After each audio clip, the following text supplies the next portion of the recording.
شادی کی پہلی رات ہم ایک دوسرے کو دیکھ کے بڑی دیر تک ہنستے رہے کہ یہ ہم نے کیا کر دیا ہے، لیکن ان کہکہوں کے پیچھے کی فکریں ہم دونوں کے چہروں سے عیاں تھیں۔ شادی چونکہ جلد بازی اور خاندان والوں کی ناراضگی میں ہوئی تھی، سو منہ دکھائی کے پیسے میرے پاس نہیں تھے۔ ایک دوست سے ادھار پکڑ کے سونے کی ایک ہلکی سی انگوٹھی اسے دی، جسے اس نے یہ کہہ کے واپس کر دیا کہ میں تمہارے حالات سے واقف ہوں، جن حالات میں شادی ہوئی ہے اس سے بھی واقف ہوں، سو جب خود دلا سکو گے تب لوں گی۔ میں تھوڑا شرمندہ ہوتے ہوئے پوچھا کہ اچھا بتاؤ، تمہاری سب سے بڑی خواہش کیا ہے؟ میں کسی دن وہ ضرور پوری کروں گا۔ اس نے کچھ تعامل کے بعد کہا کہ زندگی میں دو ہی خواہشات کے لیے خدا کے سامنے گڑ گڑائی ہوں، ایک اپنا گھر ہو، چاہے بہت چھوٹا سا ہو لیکن اپنا ہو، اور دوسرا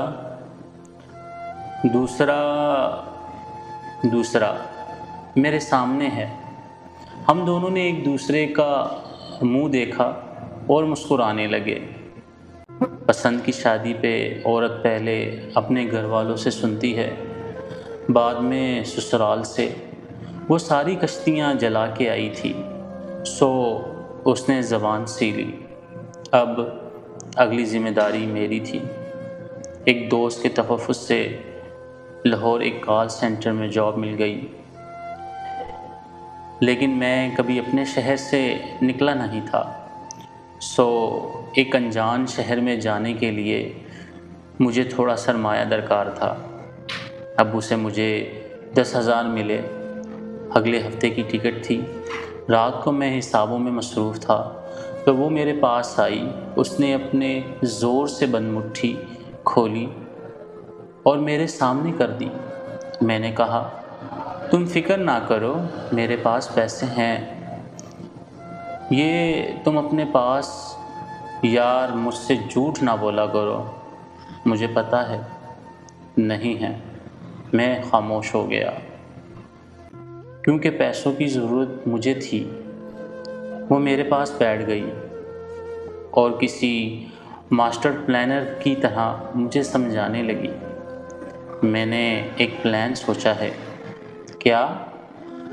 تمہاری گندم گاؤں سے آتی ہے نا؟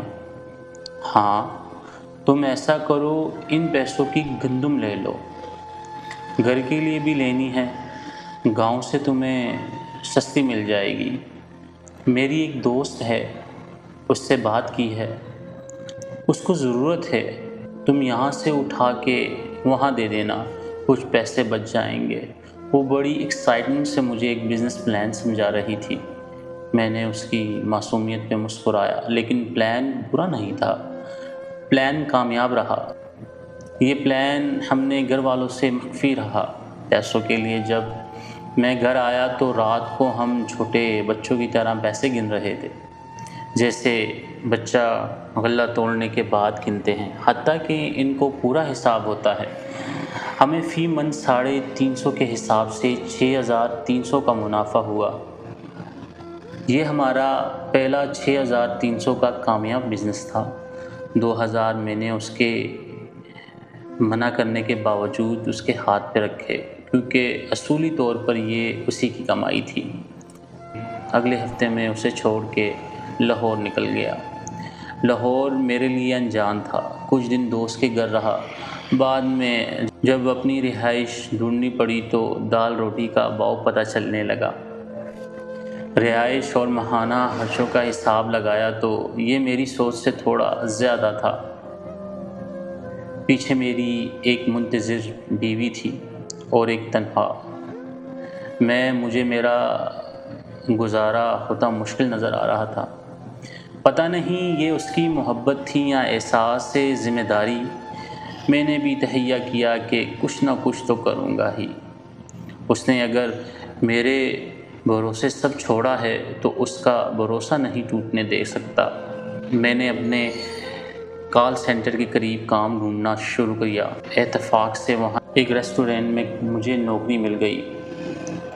ہوتا اب یہ تھا کہ صبح 7 سے شام 5 میں کال سینٹر میں تھا، وہاں سے آ کے سو جاتا، اور رات 12 سے صبح 6 نائٹ شفٹ پہ ریسٹورینٹ۔ وہاں سے مجھے 2 وقت کا کھانا مل جاتا، جس سے میرا کافی خرچہ بچ جاتا تھا۔ کال سینٹر کی تنخواہ 15,000 تھی، جو کمیشن ملا کے 26-25 بن جاتا تھا، اور ریسٹورینٹ والے مجھے 8,000 دیتے تھے۔ اس اضافی کام کا میں نے گھر نہیں بتایا تھا، ورنہ مجھے کبھی یہ نہ کرنے دیتی۔ مہینے بعد گھر گیا تو 12,000 اس کے ہاتھ میں رکھ دیے۔ اس نے چمکتی آنکھوں کے ساتھ 3 دفعہ گنتی کی، پھر انہیں 2 دفعہ چوما، اور نمگین آنکھوں کے ساتھ اپنی اٹیچی کیس میں اپنا حق سمجھ کے رکھ لیے۔ اس کی وہ خوشی میرے لیے کائنات کی سب سے محبوب شے تھی۔ میں نے اسے اپنے ساتھ لے جانا چاہتا تھا، لیکن میرے وہاں کے حالات اس چیز کی اجازت نہیں دیتے تھے۔ اس نے بھی بات باری کی انتہا کرتے ہوئے خود ہی منع کر دیا۔ اس کی دعائیں تھیں یا اس کا رزق۔ 2 ماہ میں مجھے ایک فرم میں نوکری مل گئی۔ یہاں میری تنخواہ 40,000 تھی، جو میری سوچ اور ضروریات کے حساب سے کافی زیادہ تھا۔ محنت کی عادت تو مجھے پہلے ہی تھی، سو فارغ وقت میں میں نے ایک پیکنگ کمپنی میں نائٹ شفٹ پہ نوکری کر لی۔ یہ کام ریسٹورینٹ سے کافی بہتر اور صاف ستھرا تھا، اور تنخواہ بھی مناسب تھی۔ اس نوکری کا میں نے اسے نہیں بتایا کہ اس کو سرپرائز دوں گا۔ اس دفعہ میں 2 ماہ بعد گھر گیا۔ اس کی سالگرہ تھی، اور گھر والوں کے سامنے ہم انتہا کے میسنے تھے، ان کو کچھ نہیں بتاتے تھے۔ سالگرہ پہ ایک چھوٹا سا کیک ہم 7 لوگوں میں تقسیم ہوا۔ رات کو ہم جب کمرے میں اکیلے ہوئے تو اسے ایک ڈبہ پکڑا دیا۔ اس نے خوشی اور حیرت سے اسے الٹ پلٹ کر کے دیکھا اور پوچھا، کیا ہے اس میں؟ خود ہی دیکھ لو۔ اوہ اچھا، میرے پاس بھی کچھ ہے۔ میں نے حیرت سے پوچھا، واقعی؟ کیا؟ اس نے اپنے اٹیچی کیس سے ایک چھوٹا ڈبہ نکال کے مجھے دے دیا۔ پہلے اس نے ڈبہ کھولا تو خوشی کے مارے اس کی ہلکی سی چیخ نکل گئی۔ یہ ایک اینڈرائڈ اسمارٹ فون تھا۔ اس کو فوٹوگرافی اور برانڈ سرچ کرنے کا